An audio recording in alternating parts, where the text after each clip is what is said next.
Cool. The floor is yours. All right. Welcome once again, everyone. Aziz Olaiwaju Shuderu. I'm a data scientist and a machine learning engineer from AOS Media Tech Agency Limited. And I'm so glad to actually be anchoring this group mentorship session with you today. And as you know already, the content of this group mentorship is centered on becoming a data science or an AI or finance specialist. So today we are going to be making use of the slide that's showing on the screen right now. And I'm not the only one that will be taking this session today. I'm also joined with other mentors on Mentor Color as well platform. So I want this to be very interactive. So I'm going to also be asking people some questions. I'll be asking a lot of you questions during the session, and I would like you to also participate so that we can make this much more lively. So I would start with introducing myself. I've introduced myself slightly initially, but about the anchor or the mentor, I am, as I said, Aziz Olaiwaju Shuderu, a data scientist, machine learning engineer at AOS Media Tech Agency. And I wanted to actually talk about a little background of myself before I get started. I actually studied linguistics from the University of Ilorin, Nigeria, and I have been into education for more than 8 years now. So I also joined the graphics and the web development section of computer science about 4 years ago when I started building my own websites. And just this year, I started up on data science through my master's degree and other online certifications. So my goal basically is that I actually want to mentor youths on how to get into and how to advance in IT easily and also manage their business or careers profitably. I think I've been on the both side of the spectrum because I've also set up my own business, and I've also been in the workforce of some companies before I started my own business. So I think one of the things that we as entrepreneurs or we as young techies lack is appropriate mentorship by people that have done exactly what we want to do. But I want to also talk about a preconceived notion that it's not compulsory that you yourself, do you understand, know much about IT before you get started, or maybe be in the background of IT. Just like I said, I studied linguistics as a bachelor's. So I'm also new to this, just like much of you. You understand, in terms of data science and AI, I'm also new to that, though I've been in the tech industry for some time. But I just want to say that you also have opportunities to get into tech without necessarily having much knowledge or much expertise in technology initially. So moving on, I want to talk about our mentorship roadmap that we are going to be making use of, or we are going to be following today. But before I talk about my roadmap, I want to see on the chat sections any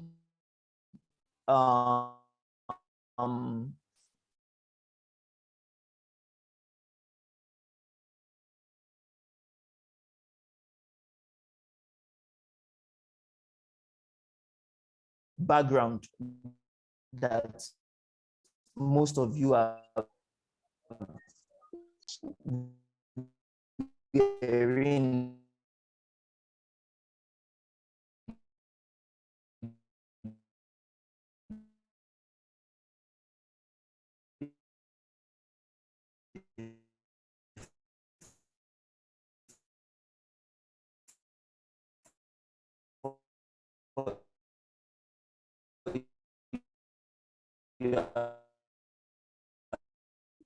Yeah.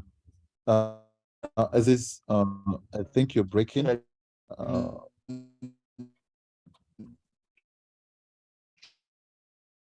Yeah, Aziz, I think you're breaking.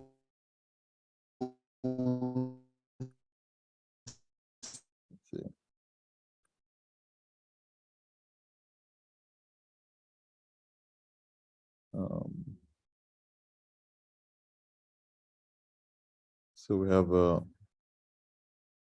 like a technical glitch there. Let's see if we can get Aziz back.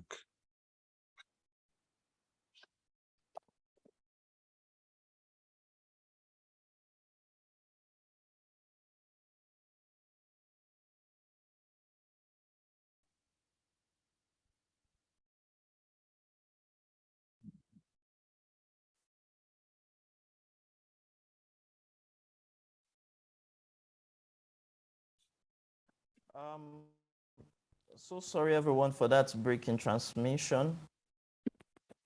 We had a fall through then. Please, can everyone hear me now? Am I quite audible? Yes. Oh, sorry about that. I don't know, Nigerian network. It's really something to worry about. So I was asking during the session that I would like to know what were your areas of expertise before you joined IT. Can we actually try to contribute? I would like to really know which areas we came from. So you can write it on the chat box that, okay, you were from maybe linguistics, for instance, just like I said. And for maybe like how many years have you been into IT? Please, let's make this interactive.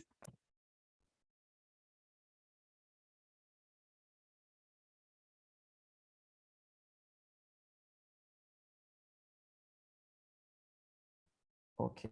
So I should remove my. So can everybody actually contribute? Which part of IT were you before you decided to move? Which field rather were you before you came into IT? Any contributions?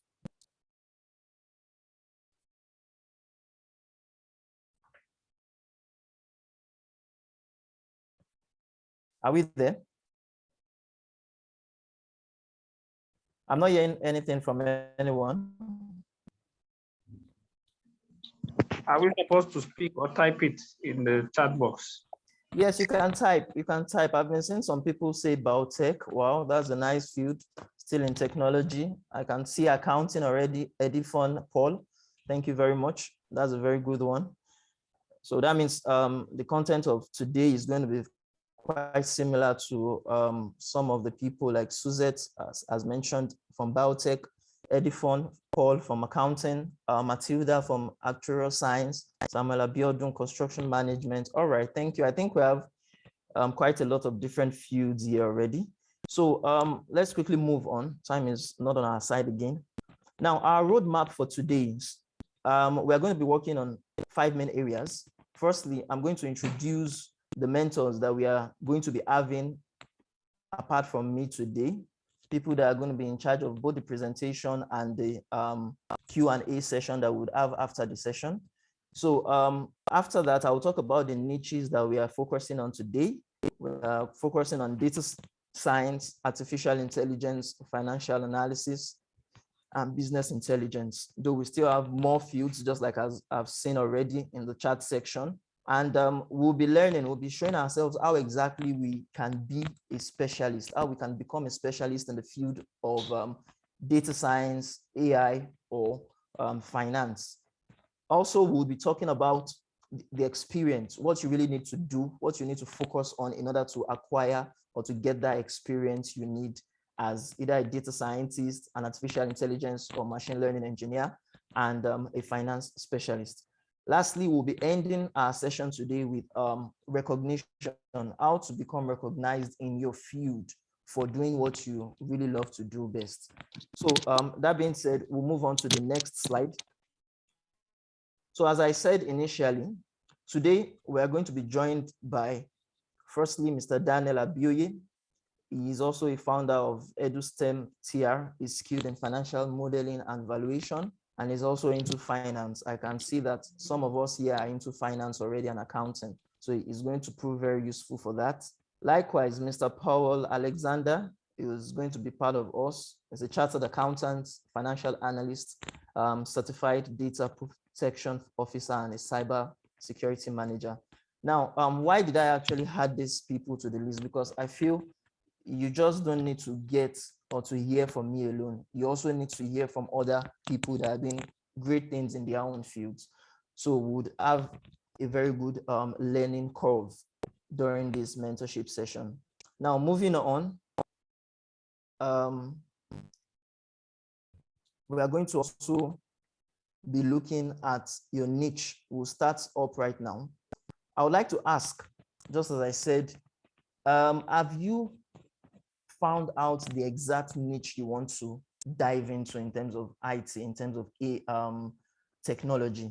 If you have really found that part, can you just chat or write it on the chat box that this is the area that you want to focus on?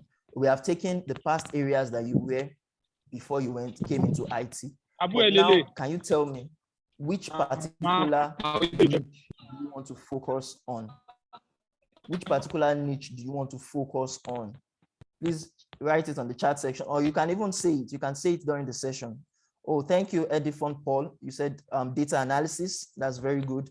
Lolu Fashanu, financial analyst. That's very good. Now, who else? What else? And if you see on the slide that I'm presenting to you right now, you'll see that the tag of this presentation is titled Find Your Niche. And I actually did a kind of poll, an opinion poll on LinkedIn. In fact, most of the data that I brought here is from LinkedIn. I asked people that, why do you want to be an AI or ML engineer? Just like some of you have said, why do you want to be a data analyst? Why do you want to be a data scientist? Why do you want to be a financial analyst? Because I have realized something during my private mentorship with people. Some people don't really know why they want to get into IT. Because, for instance, my friend is into IT, is making a lot of money. Is that really a driving force? Because believe me, if you get into IT with the wrong notion, it won't take long before you leave IT. It won't really take long. I've seen a lot of people jump in and jump out. So I want to ask you, do you really know the path you want to follow and why exactly you want to follow? Okay, I've written down some reasons. Some people want to start their businesses. They want to be founders of tech, what they call it now, tech companies, founder of tech solutions. And some people want to be they want to actually change their careers. Maybe, for instance, they want to change it due to migration purpose, maybe because they want to move to Canada, for instance. I didn't know that people would accord them much more respect if they move from one niche to another. Some want to do it because of job opportunities. They say that a lot of jobs are in IT and they want to go into it. There's no right or wrong answer, but I just want you to chat or write it on the chat section. Why exactly do you want to be an AI or ML engineer? Why do you want to be a data scientist? Why do you want to be a financial analyst? What's the main reason behind your shift? Or what's the main reason behind you coming into tech, you coming into data analysis, data science, or financial analyst?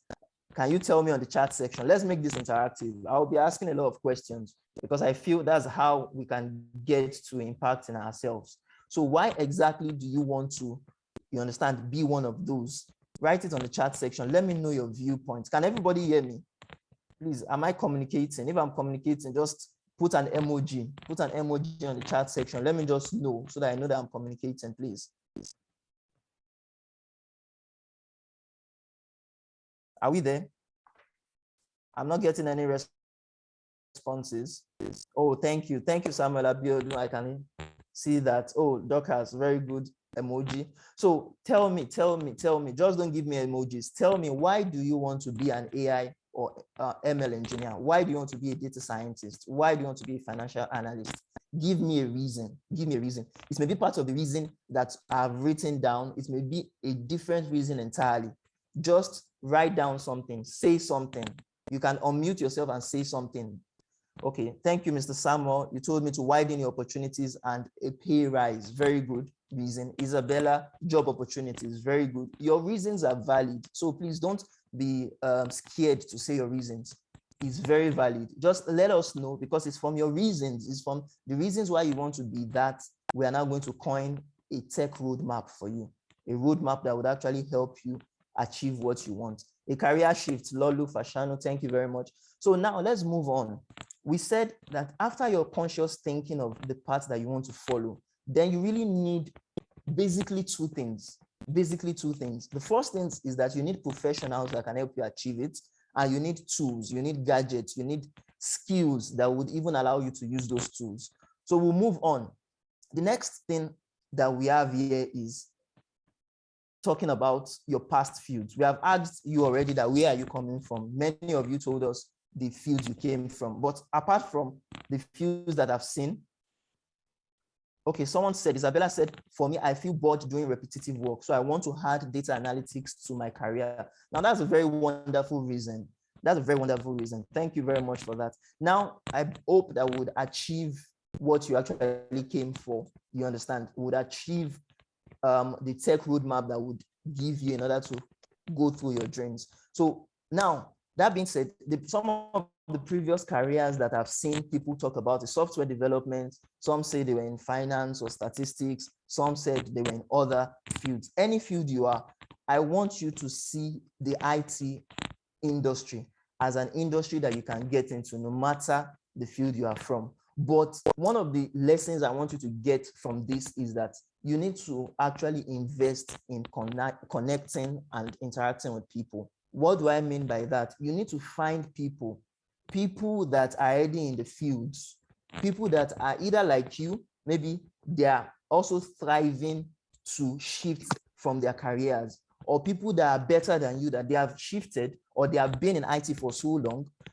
and they are actually on a continuous professional development, improving themselves, and they can actually assist you in your own leap from your career to IT. So I want you to actually be strategic in connecting with people and leveraging your past network and your new career networks, people that you see down the line. And how would we do that?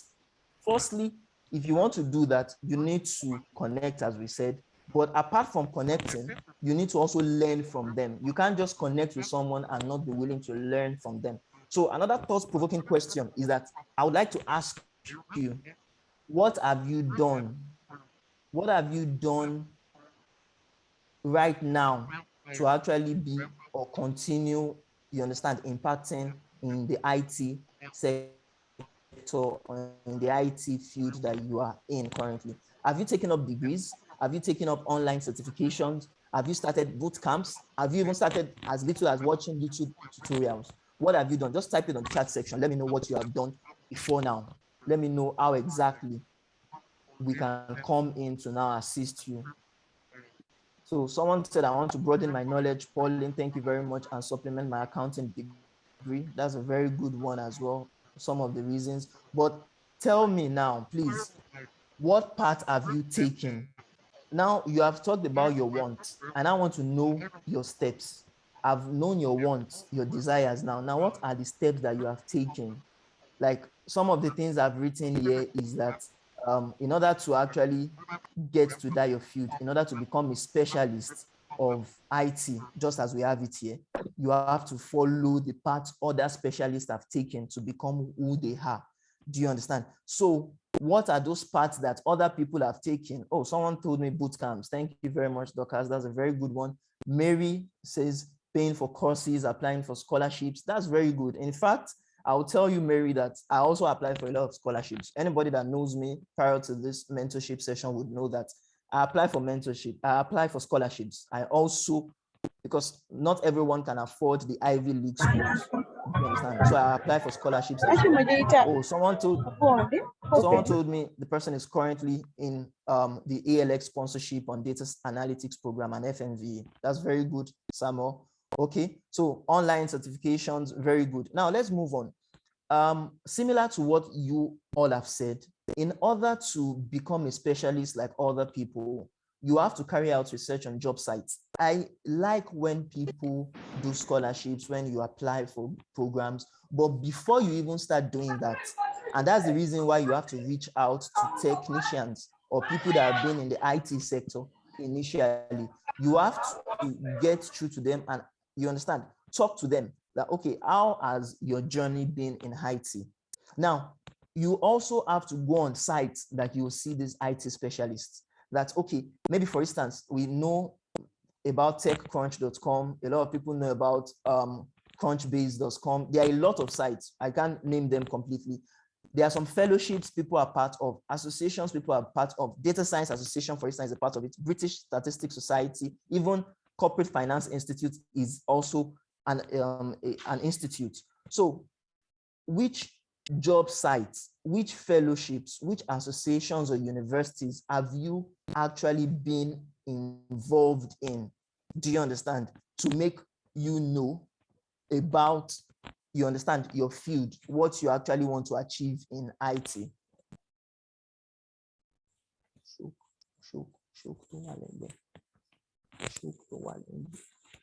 So please tell me which parts, which fellowships, which job sites, which fellowships, associations have you actually seen or have you joined? Because this is very, very paramount for you if you want to become a specialist.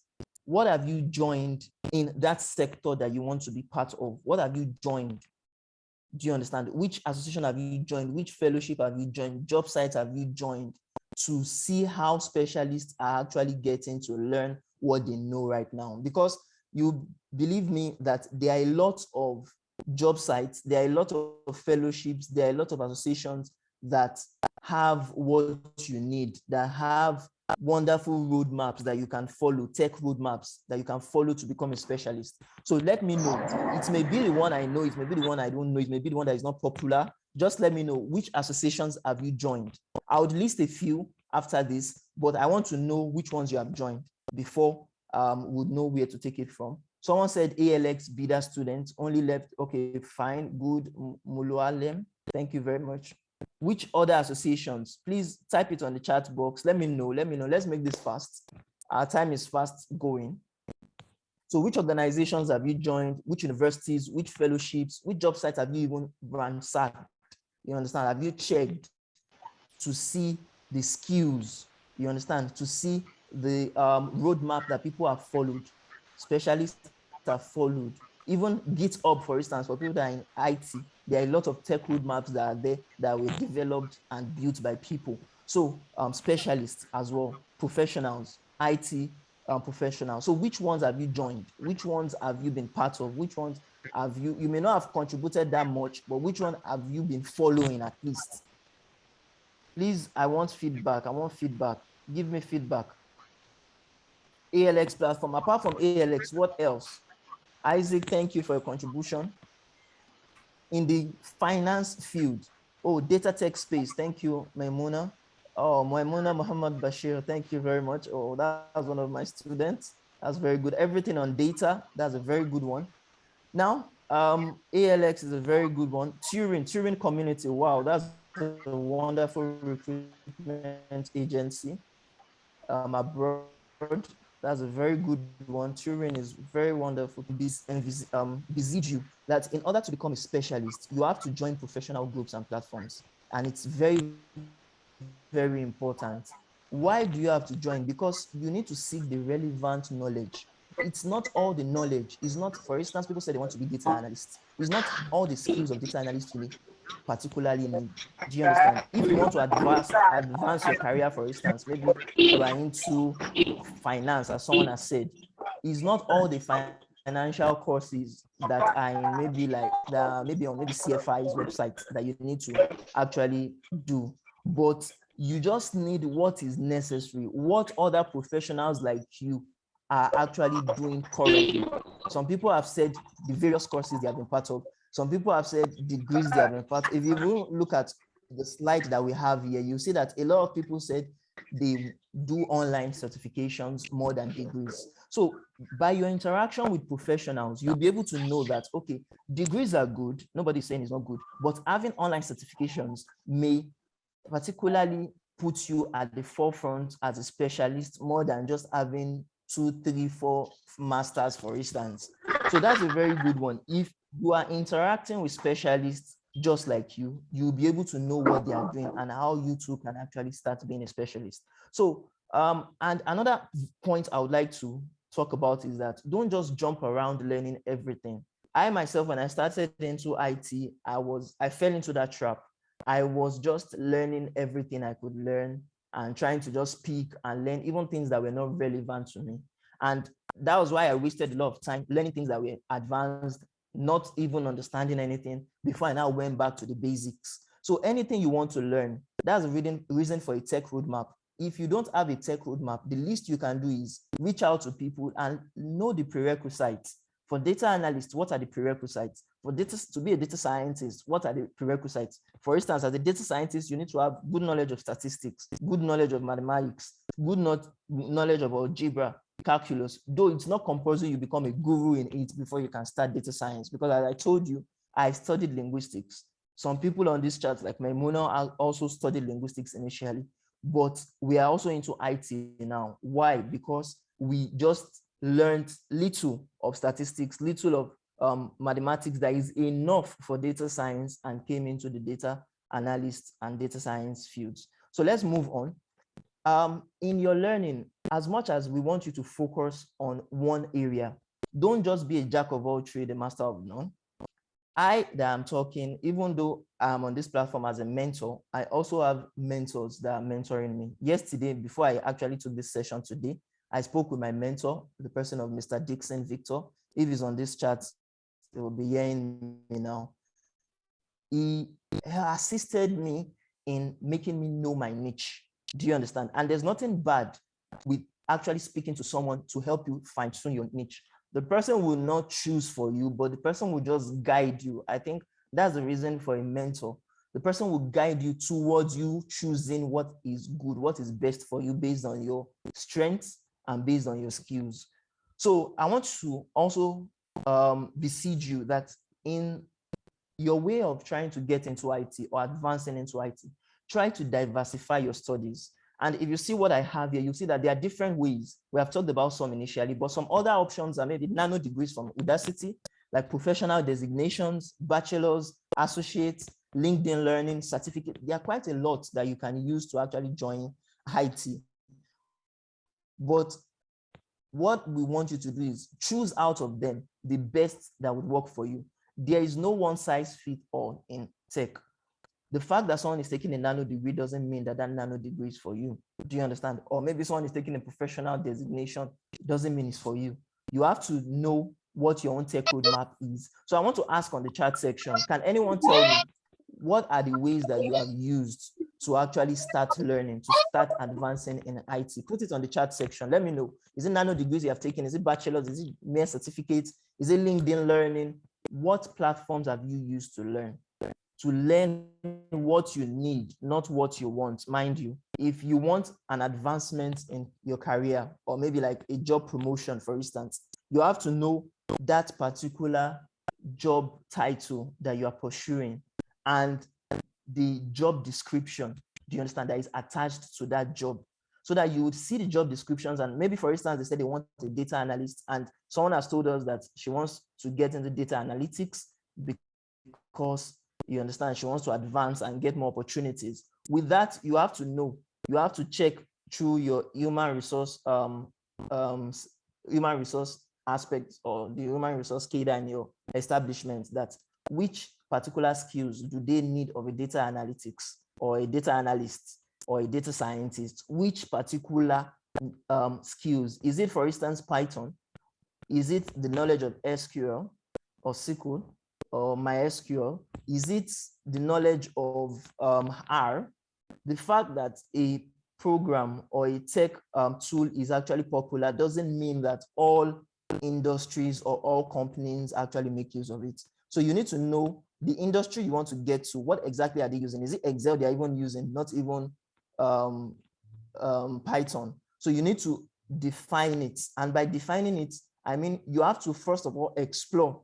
Try to first look at what is available. But in looking at what is available, now niche down to 2 to 3, or even if it requires more skills that you need based on your job description or based on what you are pursuing, that tech skill that you actually need to get. As a data analyst, some people can be a data analyst and they just know Python. They just know what they call it, R, and they are good to go. So you need to know what exactly is for you. Oh, thank you, Mr. Powell is asking, can he get this slide after the meeting? Yes, everyone is going to get the slide after the meeting. We're going to send it through the Mentor Caller website. You are going to get it, I think, on your emails. So you would have the slide, don't worry. Now let's move on.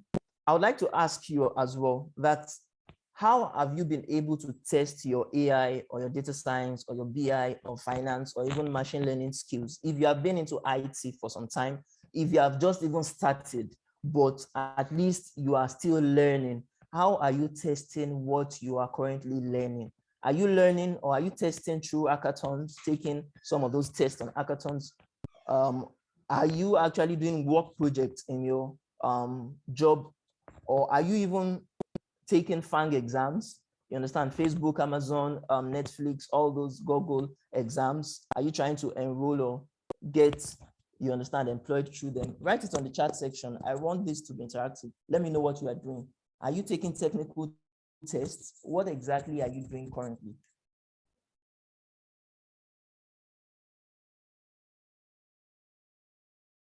So put it on the chat section. Let me know exactly what you're doing.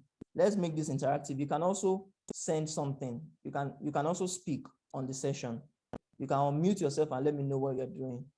Are we there? Any feedback? I'm seeing that we are quite much on this section. We're about 30. So give me messages. Let me see what you are doing. Okay, cargo challenges. That's a very wonderful one. Suzette, thank you.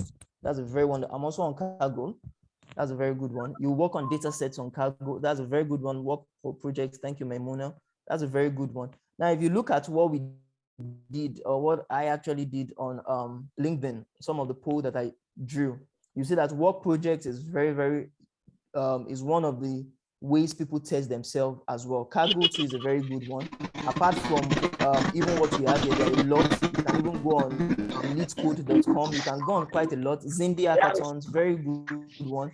So in order to be a specialist and in order to be recognized as a specialist, that we are trying to make ourselves know here is that you have to apply your knowledge. There's nothing as awful as gaining knowledge and not applying it. You have to apply it. You have to, if you're a data analyst, for instance, carry out data analyst project.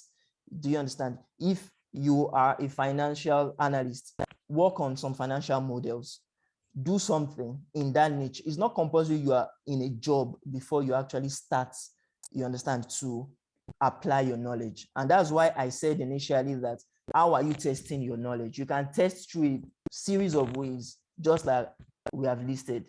And there are still a lot of other career sites that you can go on to get the job you want and to also practice what you learn. So basically what we are trying to say is Udemy is a very good one. Thank you, Ayola. That's a very good one. Udemy too, no matter any platform you're using, the main thing is that you should be applying your knowledge and there should be a kind of reference point. So that's going to be the next thing we're going to talk about. The reference point is that you have to build a kind of portfolio. I've not seen, or I don't really know of many specialists that I've come across that are my mentors and there are people that I'm looking up to that do not have a portfolio. So you have to have a portfolio of your ongoing and your past projects. And it's not compulsory you build a website for a portfolio, though it is preferable. It's preferable to have a website. For instance, if you're a web developer, if you are a data scientist, it's very good. It's so that people would see firsthand what you can do. But even LinkedIn, if you're on LinkedIn, you can show your experiences on LinkedIn by putting it on the project section, by putting it on the publication section, by putting it on places that people can go on your profile and see what you are doing hands-on and be willing to actually work with you. So do real life business or career projects and focus your attention on your why. Don't just work on a lot of projects that do not have any relationship to your niche if it's not going to advance you. Do you understand? But just take your time. Don't do things that will take your time. Do things that will advance you. Some people are talking about hackathons. That's a very good one. I don't really even know of projects that are there that are not useful. I don't know of competitions that are there that are not useful. So on those platforms, if you can always take projects, you can also always start projects on them and build a portfolio through those projects. When you are even trying to get employed, definitely with what you have, it will be easy for you to actually get heard and get that interview you want. So moving on, we are still talking on projects. Do what interests you.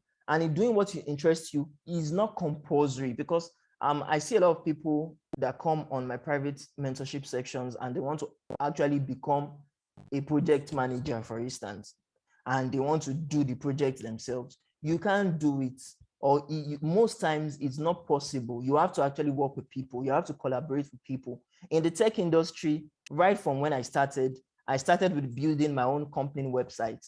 And even as at then, I had a software engineer, the person of Mr. Abdul Samad. He was the one that assisted in building the foundation of the website. I just took it over by maintaining the website and developing all other areas that didn't even need coders at that time before I started learning coding. So I want you to also collaborate with people, like minds, try to learn from others, learn from what they are doing, and also, you understand, being involved in the process, so that at the long run, you too will be glad that you were part of a team and you also assisted in becoming or in achieving a particular project. So moving on, in order to get recognized in the field of data science, I would like to ask, what have you done? What have you done in your niche? What have you, it may be the portfolios, it may be the projects, what have you done in your niche to get recognized? Even though you are just getting started, as little as putting posts or writing posts on LinkedIn that shows your roadmap, that shows your learning spree, it is something. People will see that and appreciate that. People will see that and will learn from you. I've been with a lot of people that are currently learning from me through the things I actually post on LinkedIn. So I want to ask you to, what are you doing currently to actually add value to people? What are you doing presently to show what you learned, to show your skills? Please put it on the chat section. Let me know from the chat section what exactly you are doing. Some people have said cargo, the cargo challenges, work projects, but what are you doing for recognition? You may be in your offices and just working on projects that were given to you, but not showing it outside, not making other people learn from it. But let me know. Oh, thank you very much. Someone said, what about Monte Carlo simulation? That's a very good one. But I want to ask you now, the Monte Carlo simulation, I think that was on CFI website, Corporate Finance Institute website. On that website, is your project just on the website, or is it on LinkedIn, for instance? Is it on your private website? Is it on your portfolio, not in your firm? Where can they get that project, that simulation you developed? Where can they get it and actually learn from you? Because the punchline, as you would see that I wrote here, to get it identified for something, you have to share what you know. You understand? No one would be here if another person didn't share the knowledge with you, either for a fee or for free. So the more you share your acquired knowledge and practical projects, the more you get even comfortable with your skills. So as I said, you are not even helping anybody, you are helping yourself more. The more you share, you are helping yourself to know more and to feel more confident with your skills. I don't know if anybody knows about the imposter syndrome. I, for instance, I battled with it at the initial point, at an initial point in time, because I was not from IT, just like I said. I was from linguistics. I studied linguistics. I studied languages. Do you understand? I speak 6 languages. So coming into IT was something new to me, but still, I still came into IT and I walked past the imposter syndrome and I assisted myself to become who I am today. So I want to ask you, what exactly are you doing to help others? What exactly are you doing to reach out to people? What exactly are you doing to guide someone in your field? Thank you very much, Mr. Samuel. He said GitHub in the future. No problem. Posting my projects on LinkedIn. In the present, you can also post on LinkedIn. That's the little you can do. And I've seen people on Twitter also share ideas, on Facebook also share content, even on Instagram. Even one of the software engineers I've worked with, Mr. Jamil, you understand, Olariwaju, is always sharing on Instagram. His Instagram is packed. He's not really active on LinkedIn. But what I'm trying to say is, you need to also assist people. You can build your own community, and by building your own community, your community can learn from you and also give back to you by also reaching out and putting you out there. But if you don't also assist people at first, you can't get back. Do you understand? So the whole notion of this is that you have to give to people before you actually collect from them. So I want to ask you, I want to beseech you as well that you should always try as much as possible to give back.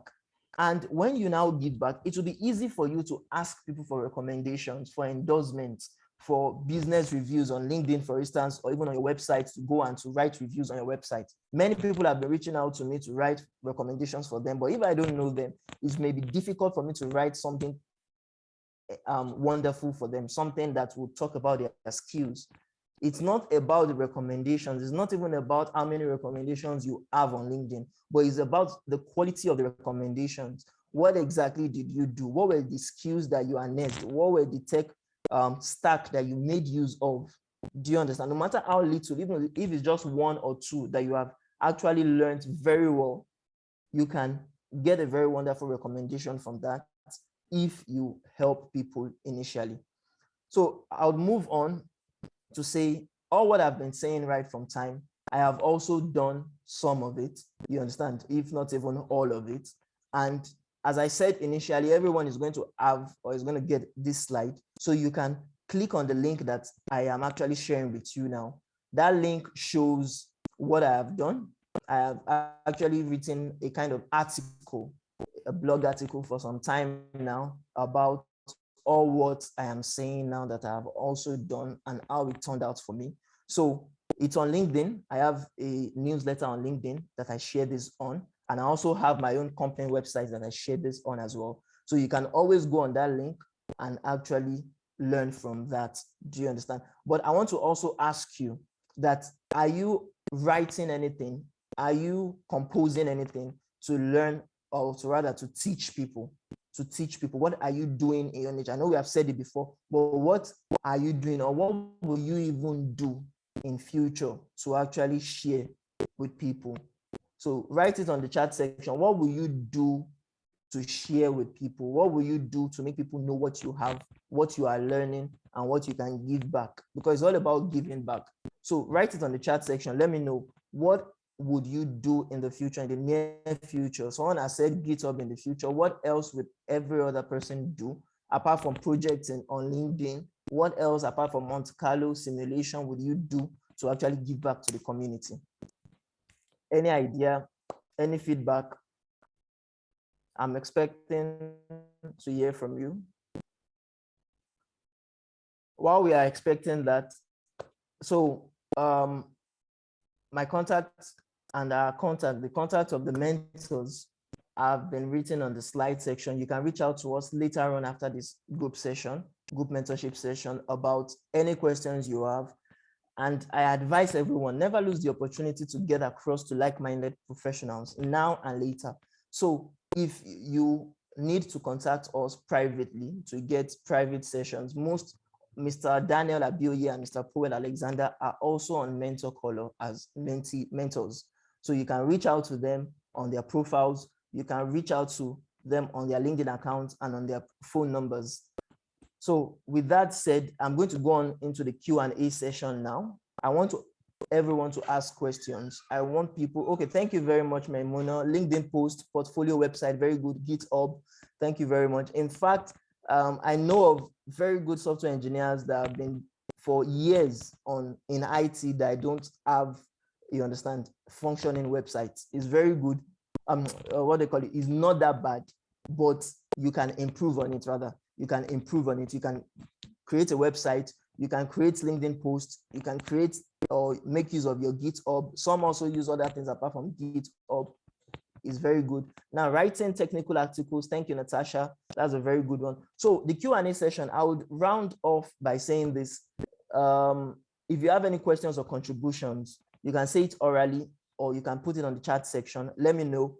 And Mr.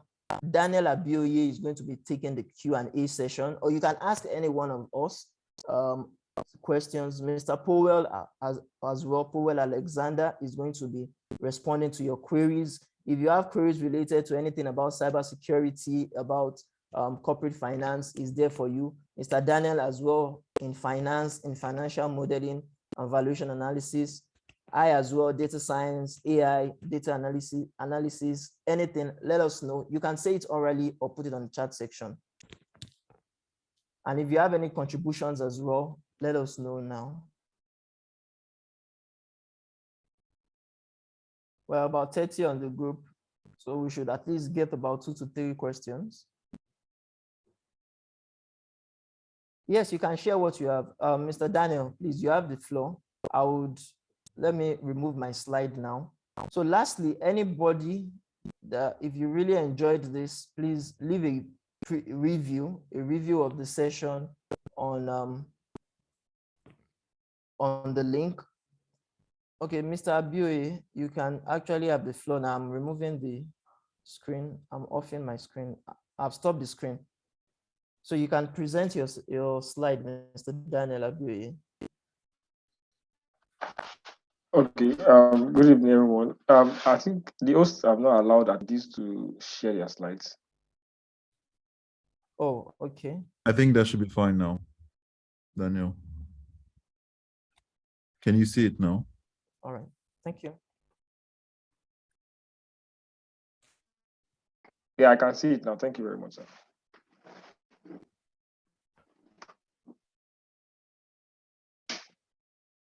You have the floor, sir. Okay. Yeah, can you see my screen? Like, Yes, clearly we can see it, sir. all right. So, yeah, good evening, everyone. So I would just like to buttress what Mr. Assis have said. My name is Abioye Daniel, and I'm just very passionate about finance, and I'm very, very happy to be on this call. So I'll just be taking us through something very nice this evening, on how we can, boost our passion to become a finance specialist, right? Yeah.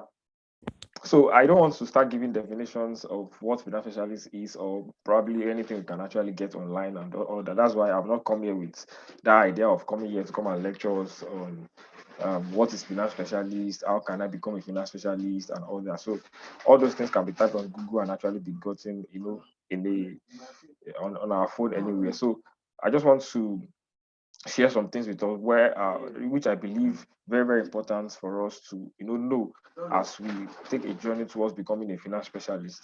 So now actually finance specialists are required of some certain skills.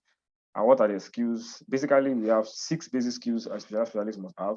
If you plan to become a finance specialist, you should have 1, analytical skills. And the analytical skills basically is used for your market research behavior and how you can give a future pattern. So how can you project the financial market and the global market as a whole.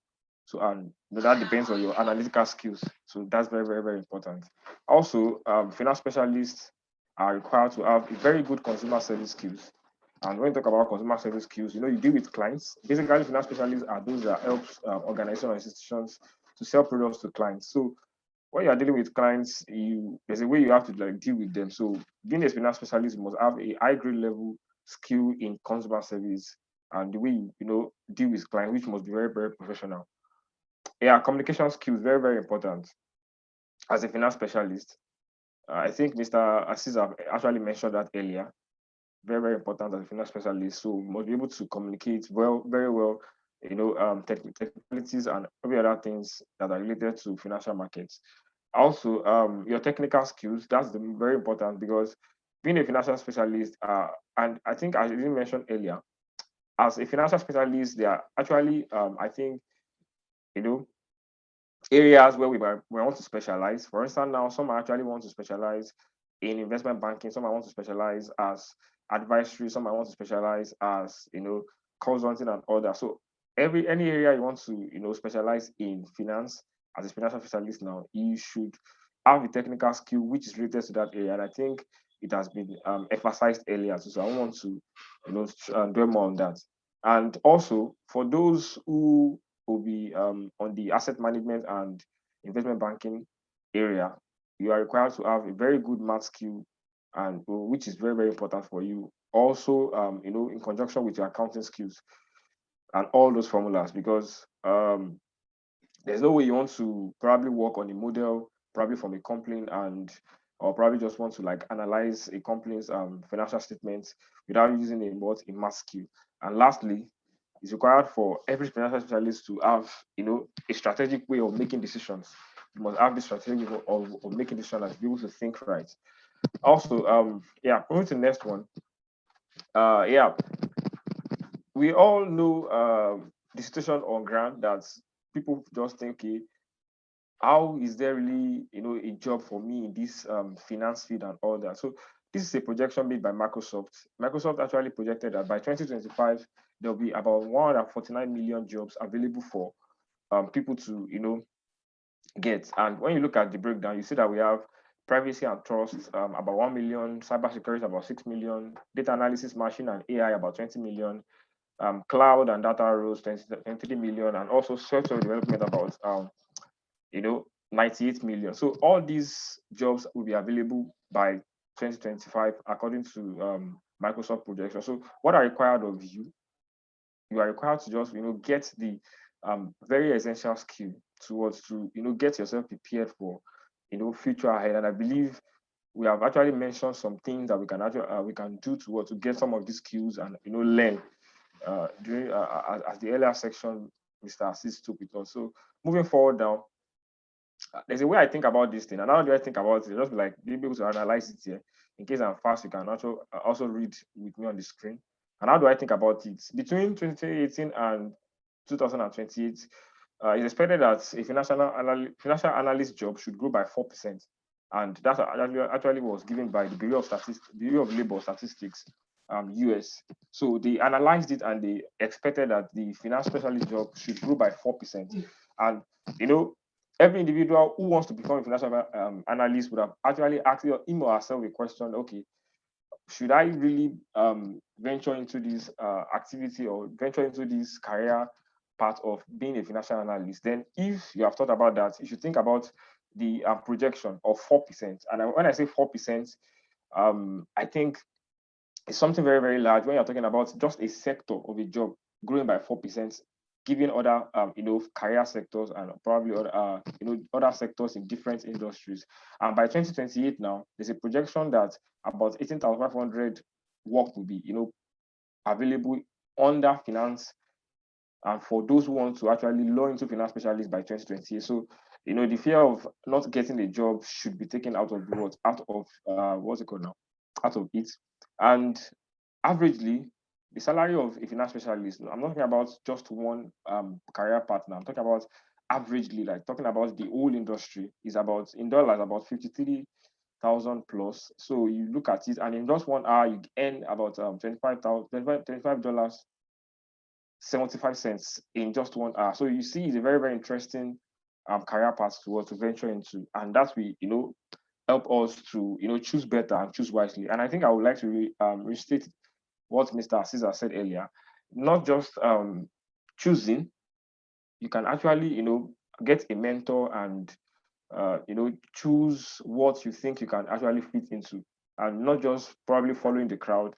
You must be able to decide on your own and really know what you want to do, right? So you don't just end up regretting wasting time and not getting what you want actually, because all these things can actually entice one. Okay, there's a money to get here, there'll be job available and all that, but are you really ready for what you think you want to do? So that's a question you answer to yourself.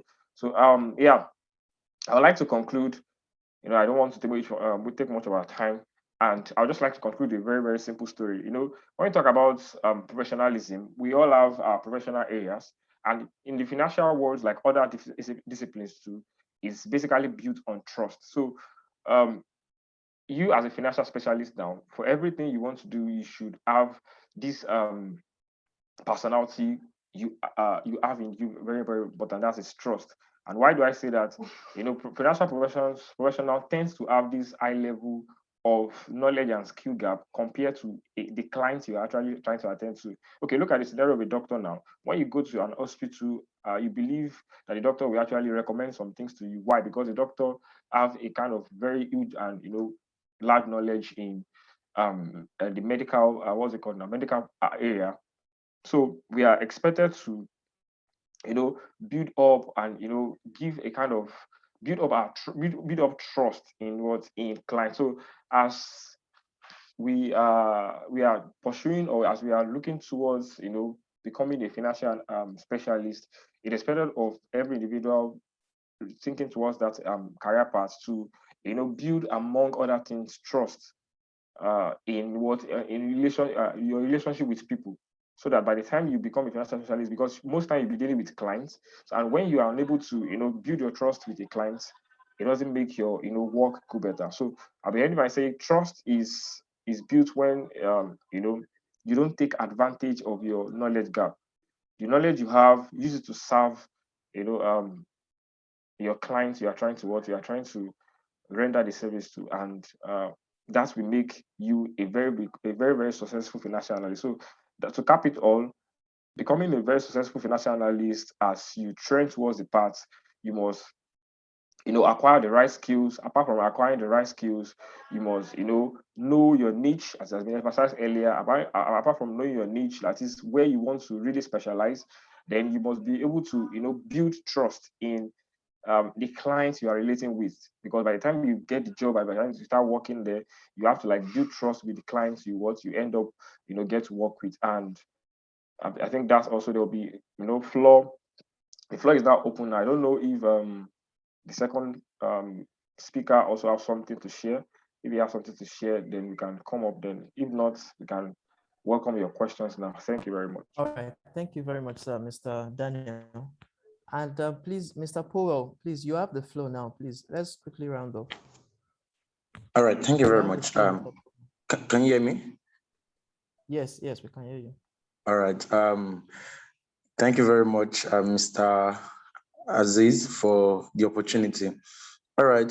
So I won't be saying much because the both of you already said most of what I intend saying, and I will just.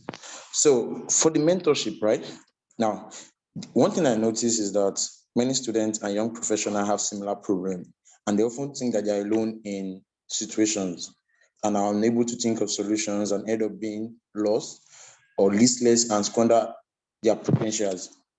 And the truth is, I have noticed a high level of engagement with my LinkedIn post, and also received many career-related inquiries from youngsters. And honestly, truth be told, I must tell you that there's a lot of confusion and a distinct lack of mentorship and guidance from ambitious people looking for a career. Now, the thing is, yes, I understand that we are all in this place going forward, going to get mentorship, right? From one person, it can be from Aziz or any of us, anybody, right? However, I don't just want us to say, okay, please mentor me. There's this model I use in selecting people that I mentor. And I don't know, like I said, for me personally, I don't know. And it is called the growth method. The growth model. Now, the growth model is for the G, it is what are your goals? Now, before seeking or sorting for a mentor, you need to know what your goals are. The next thing for the R is what is your reality? Once you're able to identify that, the next thing is then what are the options available to you? That is the options that you have. If you can identify the option, then how will you move into the way ahead? So that is how I look at people, because I've been having people come, please mentor me. And the first question I ask is, okay, what do you want to achieve? And you see them speechless. So I think before going to meet anybody for mentorship, you should be able to answer that questions yourself. What are your goals? What are your reality? What are the options available to you? And how do you intend to move ahead with what you are doing? And I hope that because of our time, I hope that I have more conversation with the attendees on this meeting. So you can contact any of us, like Mr. Aziz had spoken earlier, and we'll provide assistance in any way. Thank you very much.